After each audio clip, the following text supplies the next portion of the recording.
भैया ये प्रेम के रोग लगे के देर बा। ये रिक्शा का तू तो चक्की चलावे लगवा। अच्छा हाय हाय हमार साइकिल वाली आजा रे चश्मा वाली। चश्मा वाली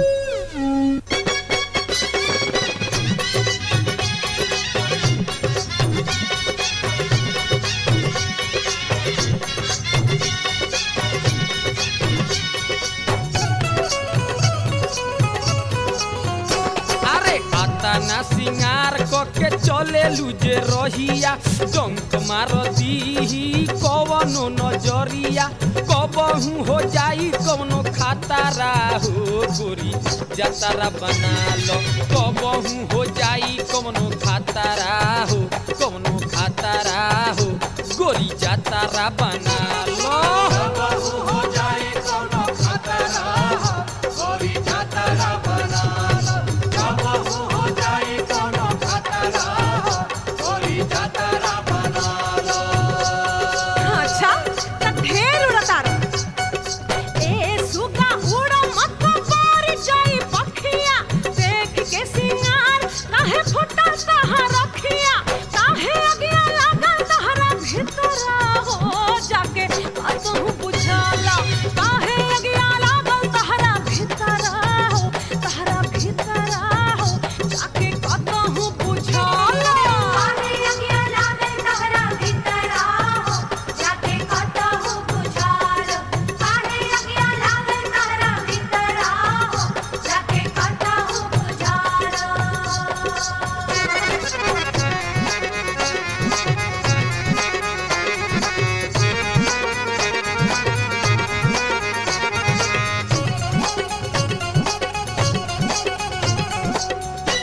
पर रहो चाहे घर के भीतरिया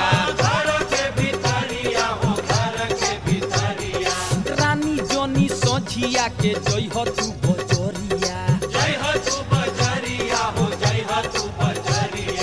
लफुअन से भरल बा समूह से महाला कौनो फुसुला के कदी खापाला हो गोरी जतारा बना लो कबहू हो जाई कौनो खातारा हो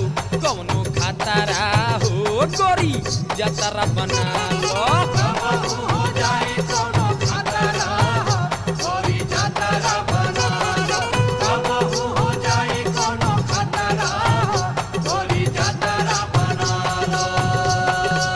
रानी का हतारा तल्ला सुना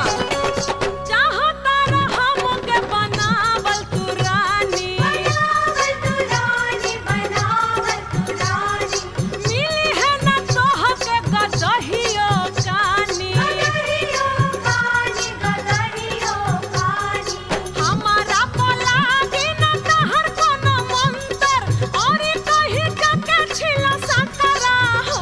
जाके कतहु बुझाला काहे अगिया लागल तहरा भीतरा हो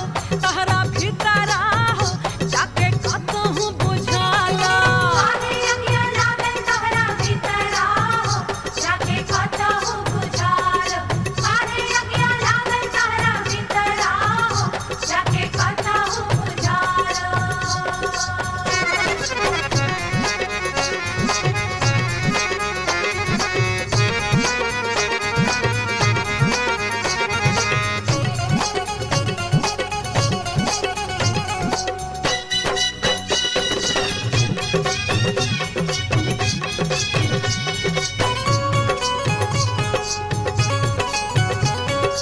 लाल लाल कालावा गजब मुस्कान बा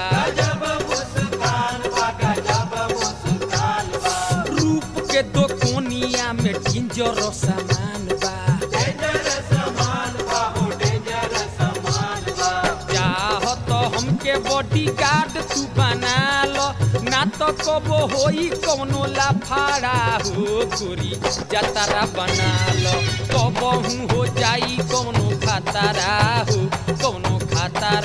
हो गोरी जतरा बना लो ए हो जाए कोनो खतरा गोरी जतरा बना लो कबहू हो जाए कोनो खतरा गोरी जतरा बना लो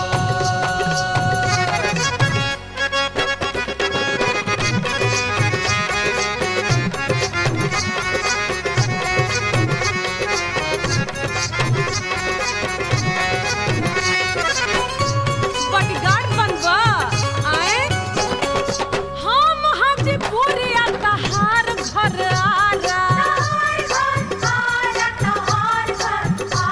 ए चाहतानी तहारा के भेज दी छापारा